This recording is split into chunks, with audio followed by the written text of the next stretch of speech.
जान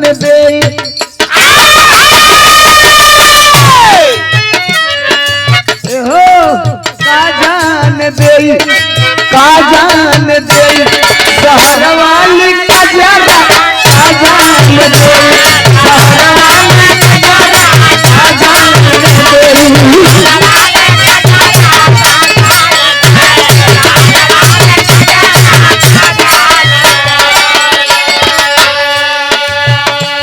तो इसके छात्रावास के हॉस्टल के 20 लड़के पेपर दिए थे, खाना बना के 20 बैठ के 5 बजे खाना बना देना से 8 बजे रिजल्ट आई कहना से खाना बना के धो दे जा जब रिजल्ट निकल जाइए ओकरी बात खाई जाई। भोजन क्या बनाए थे साहब? एक बात मैं बताऊं रुचि, शायद तुम्हें नहीं पता होगा, भारत का, मैं पूरे भारत की बात कर रहा हूं, आईएएस और पीसीएम, डीएम और एसपी, मैं डीएम एसपी की बात कर रहा हूं, और कुछ अच्छा जानता होगा या नहीं जानता होगा, लेकिन किसी भी जिले का डीएम और एसपी खाना बनाना बहुत अच्छा जानता होगा। जानती हो क्यों? जब लड़के तैयारी करते हैं इलाहाबाद जाके, दिल्ली जाके, अच्छा एक कुकर में एक ही बार दाल भात चोखा बना लोगी तुम? हम तुमसे पूछ रहे हैं, नहीं बना पाओगे? बन जाएगा। हमसे पूछो कैसे, हम बता रहे हैं। ये इलाहाबाद पढ़ने वाले यूनिवर्सिटी में लड़के बनाते हैं, जानती हो कैसे? दाल रख दिए पानी रख के, अब बिचवा में का कुकर में, अब बिचवा में वो तो बड़ा लोटा रहेगा, उसमें आधा चावल आधा पानी करके उस बिचवा में लोटवा रख देंगे सब कपड़ा से बांध के, आलू धो के 4 गो दलिया में डाल देंगे सब, और ढक्कन लगा के बंद करेंगे, 2 सीटी लागल, दलियो हो गई, भतवा हो गई, ललुइयो पाक।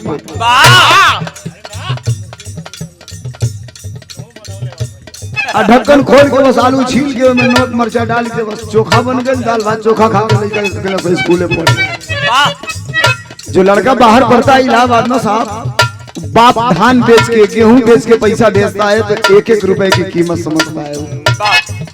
भात साझी का अगर अधिका हो गई तो जरा के सवेरे फ्राई को के ओके प्याज और नमक मरचा काट के ओके भूज के खा के पड़े चल जाता। ये अलग बात है, कलेक्टर हो जाने के बाद तो 1-1 मिनट में भोजन बदलता है। मेंस का पेपर दिया है, 8 बजे रिजल्ट आने वाला है, और 8 बजे रिजल्ट आया, 7 लड़के उस कैंपस के पास थे, और इस प्रगति के पथ पे ईमानदारी से अगर आप मुस्तैदी के साथ उस पथ पे चल रहे हैं तो दुनिया की कोई ताकत आपको सफल होने से नहीं रोक सकती साहब। संघर्ष अभाव में होता है, अभाव में संघर्ष होता है। उस पास हुए लड़कों में ये रिक्शा चलाने वाले का बेटा प्रेम भी था, और जब रिजल्ट आया तो पूरे इंडिया में, पूरे भारत में प्रेम का रैंक कितना था? 148वां रैंक था पूरे इंडिया में। सगरी लइकवा मिल के प्रेम के कोरा में उठा के नाचल चालू कर दिया। रात भर डीजे बजल, हर रात भर लइका यूपीएससी के पेपर पास कर जाओ, नाचत हंसो, बिरहा के अंतरा में गाली खड़ गई।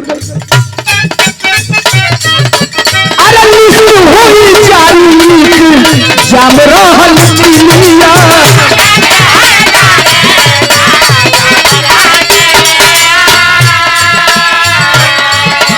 अरे ये कर भी हरे तो मन भइल हरिया,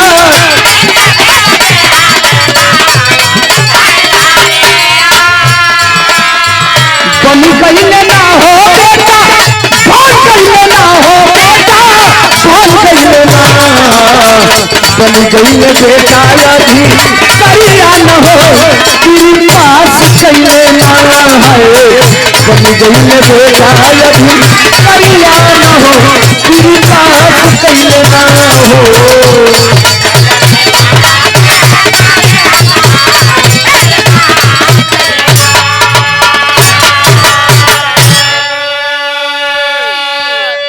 बेटा आईएएस हो गया है, 3 महीने के अंतराल के बाद 25 दिन की छुट्टी मिलती है, और ये तय हो गया कि ट्रेनिंग में आप लोगों को इस दिन जाना है। और घर आता है वो बेटा जो उन्हें झोपड़ी पकड़ो, साइकिल ना रुके, साइकिल कराइन, अगर ढंग से बरखा बरस जाओ तो कुल बुन्नी घरवे में जाओ, कोई झोपड़ी के सामने अब फॉर्च्यूनर, इंडिवर, बड़ी बड़ी मर्सिडीज जैसी गाड़ियां आकर के खड़ा होने लगी।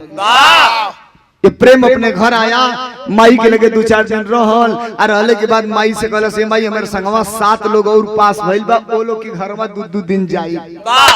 ओइया से घूम के आइल, घरे आइल, कहला से माई अब हम जातनी ट्रेनिंग में, 2-4-6 महीना के बाद हम आइब घरे, पैसा भेजत रहत तो हम लोग के कोनो दिक्कत नहीं खे।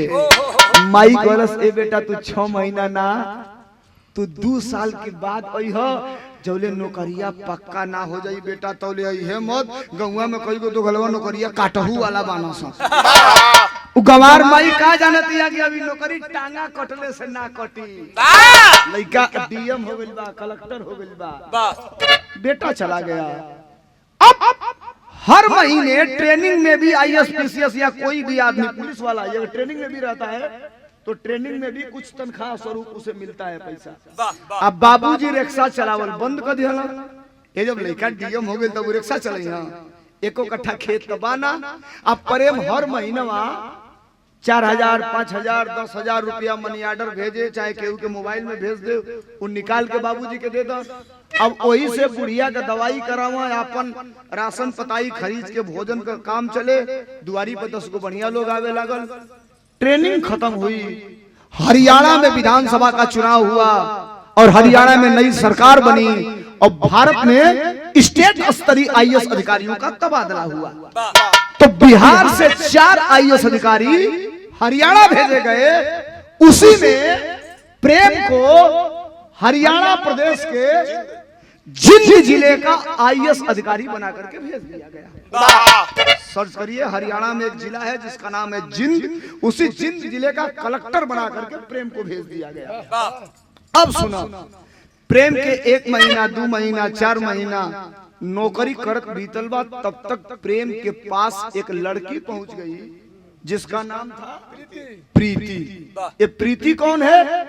प्रेम की बैचलर थी, क्लासमेट थी, आईएएस की परीक्षा यूपीएससी वो भी पास की थी, लेकिन रैंक उसका बहुत ज्यादा था, इसीलिए अभी उसका सिलेक्शन नहीं हुआ था। 4 महीने बाद प्रेम के पास चली गई और प्रेम के पास 8-9 महीने तक रह गई। और 8-9 महीने रहने का ये रिजल्ट आया कि 10वां महीना जाते जाते प्रेम और प्रीति बिना माँ बाप के मर्जी से कोर्ट मैरिज शादी कर ली। विरासत में कहां से कहां जा रहा है।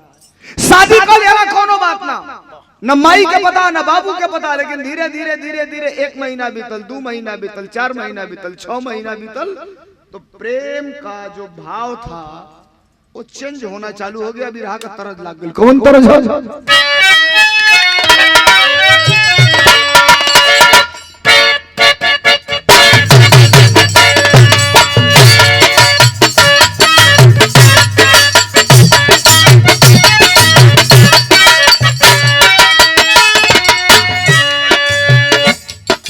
ये रुचि के बगल वाले जिला की तरह जो राम कैलाश दत्ता, हैदर अली, लहरी साहब, ये तीनों लोगों का अलग अंदाज रहे। हैदर साहब का होने के का जान दे,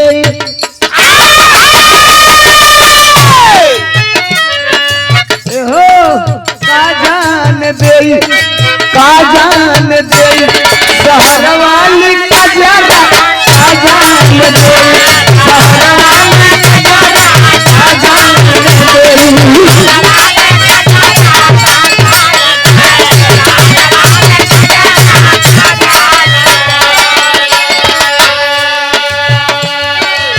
बुढ़ैया में लालजी लहरी दत्ता गावन, आम के पलमुआ कैसे गई सुतावे,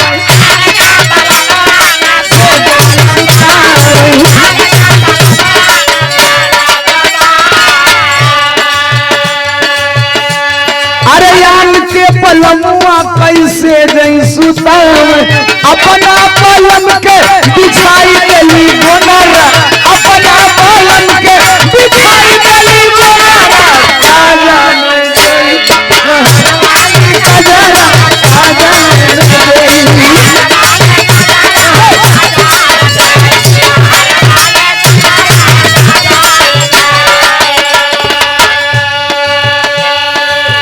4-5 लाइन वाले की बिरहवा बिगड़ जाइए हमार भैया।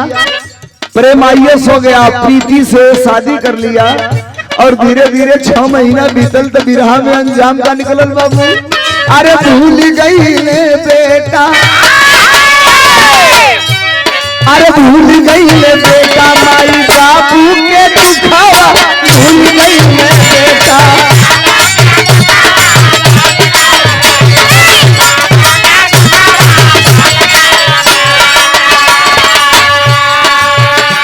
अरे समझे में हरिया के सबसे बड़ा सुखावा, समझे में हरिया के सबसे बड़ा सुखावा, भूल गई ले बेटा माई बाबू के दुखावा।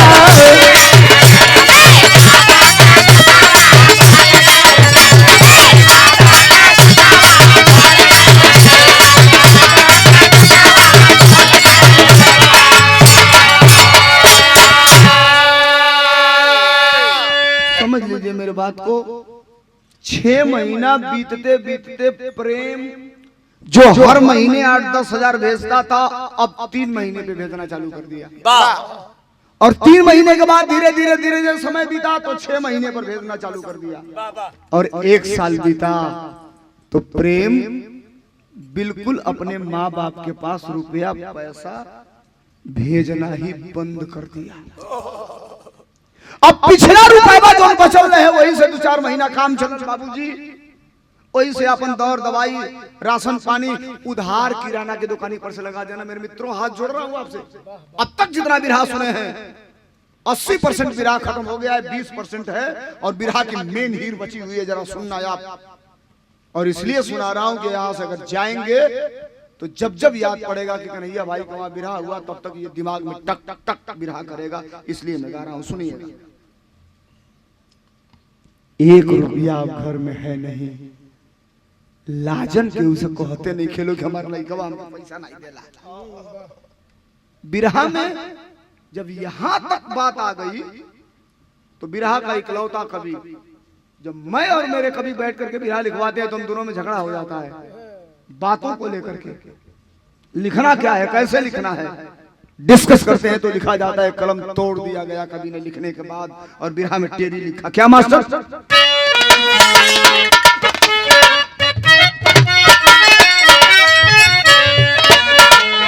जमाना जमाना कितना नीचे गिर गया, अरे माई बाप से प्यारी हो गई जनाना,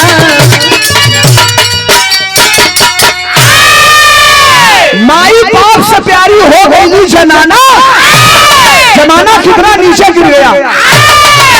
अब जरा सुनिए, एक दिन के बाद अब रुपया पैसा घर है नहीं, बुढ़िया का जवन चानी का बिखो बाबू हो ले जाके बाबूजी बेच देना, बुढ़िया के दवाई करा देना, शुगर 300 से ऊपर, बीपी भी बढ़त बा। बुढ़ऊ रिक्शा चलावल छोड़ देले हम, अब रिक्शा चले हैं तो बेइज्जती बा कि लइका डीएम हो गइल बा, रिक्शा चले हैं।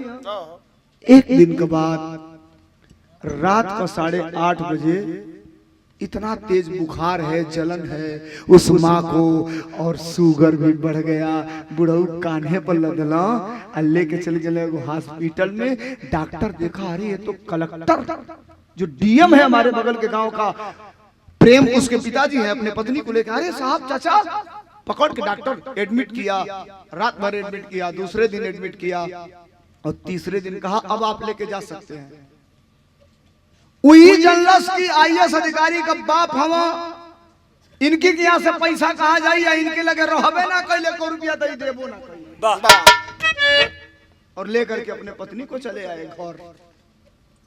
फिर अगले दिन रात को तबीयत गड़बड़ हो गई साहब, और जब तबीयत गड़बड़ हुई साहब 10:30 बजे था, घर में 4 टाइम से उपास बीतल बा, एक को टबलेट नहीं खे। बुढ़ऊ का केला अपन गमछिया भे के कल चला के आ तनी सगार के बुढ़िया की एक कपड़ा पर पट्टी करत हम, गारंटी दे रहे। रुचि सुनना, मोहब्बत लोग कहते हैं लव इज ब्लाइंड, प्यार अंधा होता है। नो, प्यार ईश्वर है।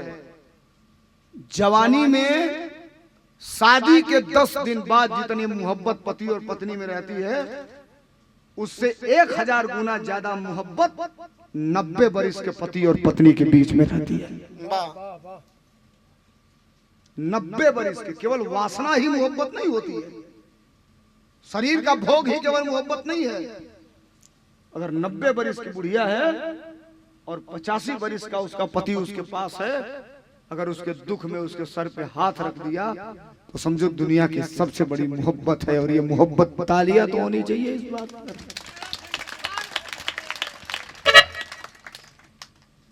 बुढ़ऊ पट्टी करत हवन, उठ के गइलन दौड़ के एगो टीना का बक्सा बा, वो बक्सवा खोलना तो पहले वाले लोग अपने लइका लइकिन का फोटो शीशा में मढ़वा के या सनुखी में रखे, तो फोटोआ लेके आइलो आ ले आके बुढ़िया के सिरहना बैठ गई ना, अब बैठ के फोटोआ के अपने फटल का कुर्तवा से पोंछ के हर हर हर हर अपनो रोवत हवन।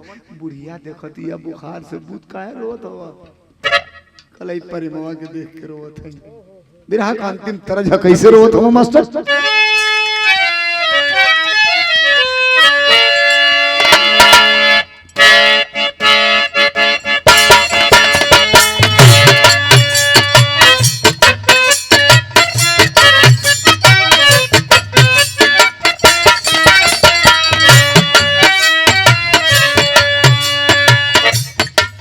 नौका लइका आधा कचरा प्यार करत हन, पकड़ नहीं खसा लइकियों कचैल वाली सब बाती के झांसा में आ जाता सब, जब लूटा उठा जाता तब बुझाता कि हम गड़बड़ कर ले रहे। लइका रोता खबरों न ले लूं अब तक,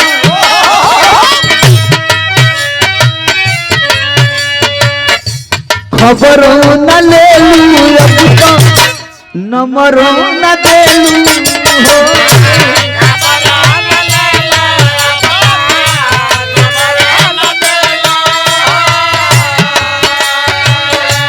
जहिया से शादी भइल, जहिया से शादी भइल, हाल ना पूछेलू हो।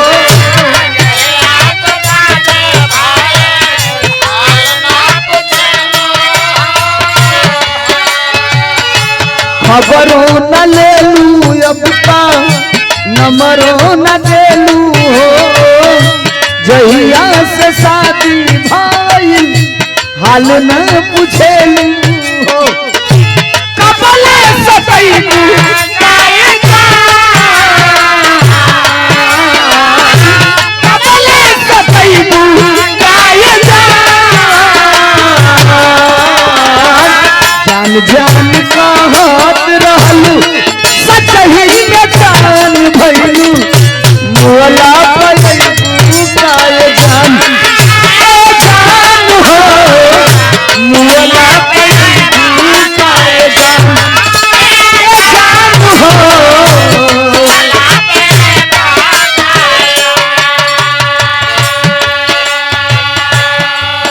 बिरहा घुस गया कलेजा के अंदर और थाम के रहिएगा कलेजे को, हिलेगा कलेजा। ये कन्हैया भैया की तरफ से 500 रुपयों का पुरस्कार देकर के सम्मानित किया गया। भैया के नमस्कार। बिरहा 5 मिनट और मेन कहानी हो। बाबू अब माई देख के फट हुआ कि रोत हमन रोई के कैलन का मास्टर। खबरों न पूछे बेटा, खबरों न पूछे बेटा, हलियों न लेना हो।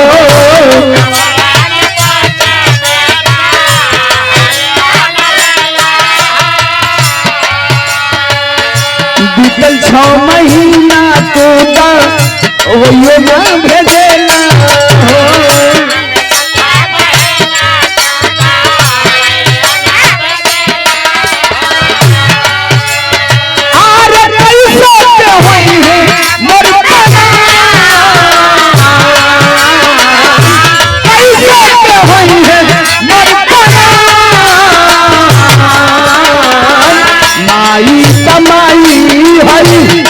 याद को करो जोरों में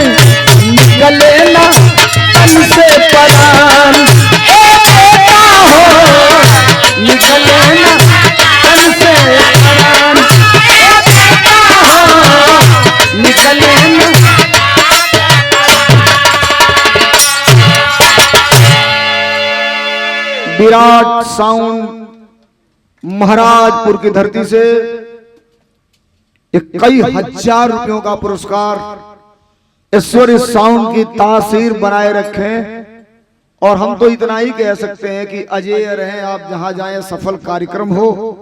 कोनो कार्यक्रम हो तो इनका सट्टा लिखवा लिया लो, पैसा रहेला तब वो बजा देला, ना रहेला तो 2-4-6 महीना खाती उधार हो बाकी बजा देला। भाई की तरफ से कई हजार का पुरस्कार, बहुत बहुत धन्यवाद, बहुत बहुत नमस्कार। बिरहा पर आ जाइए। मार हो रही है, पिताजी रो रहे हैं, रोते रोते कब दोनों परानी बुढ़वा बुढ़िया सुत गेला से पते ना लगा।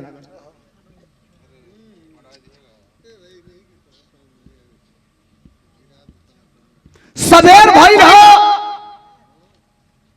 सूतल वाला दोनों बुढ़वा बुढ़िया रात भर का रोवल हो तोले 6:30-7 बजे तोले भड़बड़ भड़बड़ भड़बड़ भड़बड़ के उनके बारी खटखटावल चालू कैलस, भड़बड़ावल चालू कैलस। बुढ़िया का नींद टूटल, बुखार से बुत बिया कलस देखबो के बढ़िया ठोकता। तो बुढ़ऊ उठ के एगो लाठी ले ले, लठिया से ठेकत बुढ़ौती में बेटा बेटी से बढ़न लाठी सहारा होले। वाह लठिया लेके गई ना इतनी गरी तो लोहा का के सिटकिनी लगा था। पहले वाला लकड़िया का 2 पल्ला का केवाड़ी रहे तो लकड़ी का किल्ली लगा, वाह किलिया निकलन। तब तक दरवाजे पर देखते हैं उसी गांव का रहने वाला एक नौजवान राम शरण यादव खड़ा है। पैर छू के प्रणाम किया, कहा चाचा हमारा नाम राम शरण है, हम फलाना का लड़का हैं, का हाल चाल तुहार बा? का हाल बा प्रेम का डीएम साहब का ठीक बाना ना? फोन नहीं लाल, हाल चाल ठीक बा ना? ए चाचा बोलत कहानी कहो के बतावे कि डीएम साहब का तो जो हाल चाल बा भगवान मालिक बाड़ा। तब तक आप किसी को इग्नोर करेंगे ना तो सामने वाला समझ जाएगा। इको रहा है तो बुढ़ऊ कहने के बाबू बाद में बतिए तो इमरजेंसी में बानी, ऐसे ही टर्न हो करके और जाने लगे। तब तक नजर पड़ गई उस राम शरण की उस बुढ़े प्रेम के बाप आईएएस अधिकारी के बाप के एड़ी पर पैरों पर इतनी बड़ी बड़ी बेवाएं फटी थी। और चप्पल है तो 2 गोड़ का चप्पल है,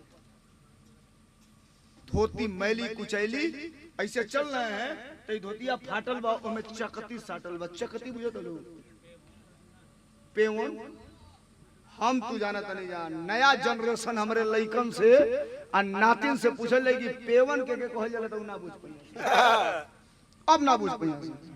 पहले प्यार से लोग कहे माई बाबूजी, वाह इतनी गरी लड़का अंग्रेजी में कहता हूं डैड, वाह ओई में कई वो ढेर अंग्रेजी पढ़ता हूं कहता हूं डैड, डैड माने खत्म, वाह कइलो जे मर जाला कहल डैड कहता हूं डैड।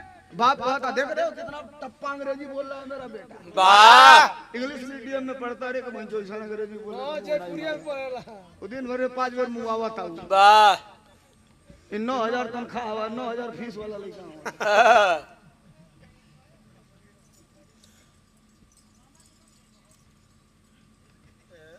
राम शरण खड़ा हुआ और बुढ़ा बाप प्रेम का आगे बढ़ रहा है, पीछे से दौड़ के गया और कलाई पकड़ लिया और ऐसे घुमाया। कहा चाचा हमसे कुछ छुपा रहे हैं आप, मैं भी आपके बेटे के समान हूं, आपके गांव का रहने वाला हूं, कुछ छुपा रहे हैं आप, हमसे बताइए, हो सकता है मैं आपकी कुछ मदद करूं। पीड़ा कब निकलेगा जब केहू पीड़ा पूछे वाला होखे तब। जो इतनी बात को कहा तबले दौड़ के गई ना राम शरण रमा शंकर देखो इज्जतदार आदमी के दौड़ के गईला के बढ़िया बंद कैला, बंद का गया के ए राम शरण के ऐसे कन्हवा पर हथवा रख के भारा के नीचे गिरल तो ले रामो शरण बैठ गए। अब भुकार छोड़ के रोवे लगला।